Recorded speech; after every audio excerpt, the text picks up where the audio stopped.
A lot of things have happened at Marshall University over the last 5 years, and a 5-year time period is kind of an opportune time to take a look and backwards in terms of where we were and where we are today, and from that point begin to look forwards. I'm not a person that looks backwards very often.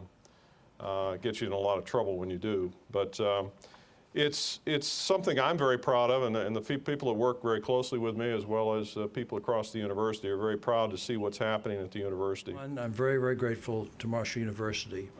You know, your visualization center is something that we're looking at, and that's in front of the appropriators right now.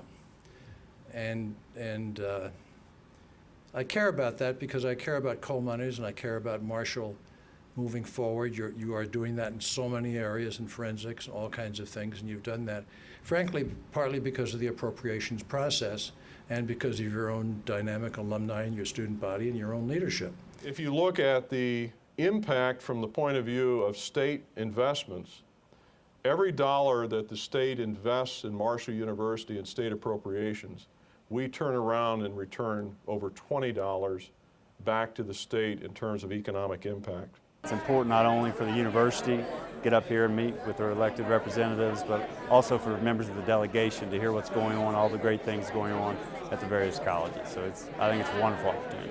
I had a younger brother who graduated from there. I have a lot of fond memories of the athletic success in the 80s and 90s. But now, of course, it's an economic growth engine for Cabell County and a lot of southern West Virginia. One of the aspects about public higher education that I think we're losing sight of in this country is that public higher education is an economic multiplier.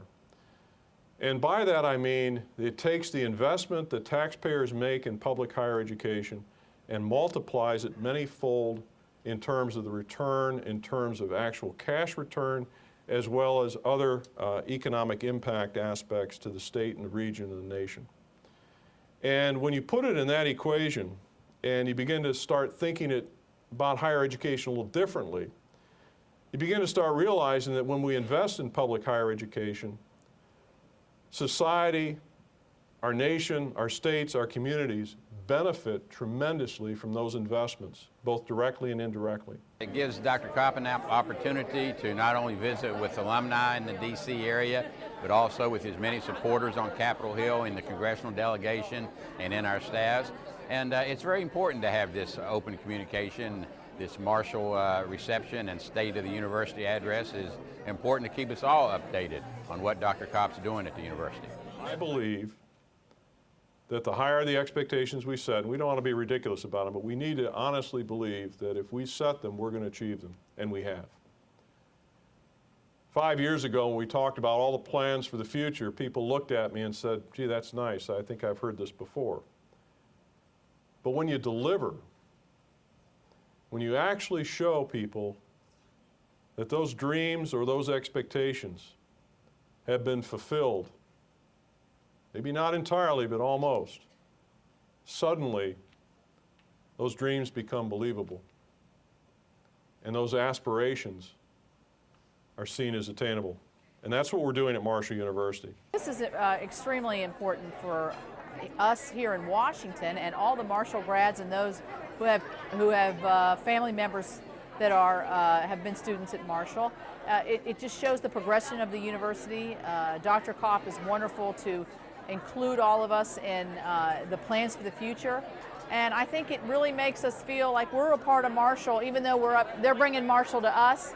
And I think that's a great way for us to participate more and be a more active learner in terms of what's going on with Marshall. All of you people that are here tonight are part of the relationships that are the bond that is Marshall University.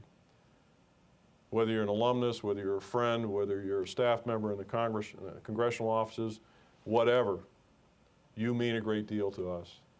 And one of the, in my opinion, most distinctive aspects of Marshall University is that people at Marshall University really, really do matter. It's not just words, it's not just sayings, it's in the hearts and souls of the people of Marshall University that people do matter, our students do matter, and we show it in how we care for the people that we care about who are part of our university, part of our community, part of our state, part of our nation. And that truly, in my opinion, is one of the things that sets this university apart and is a part of the fabric and also one of the reasons that we've been able to excel and make the progress we've made.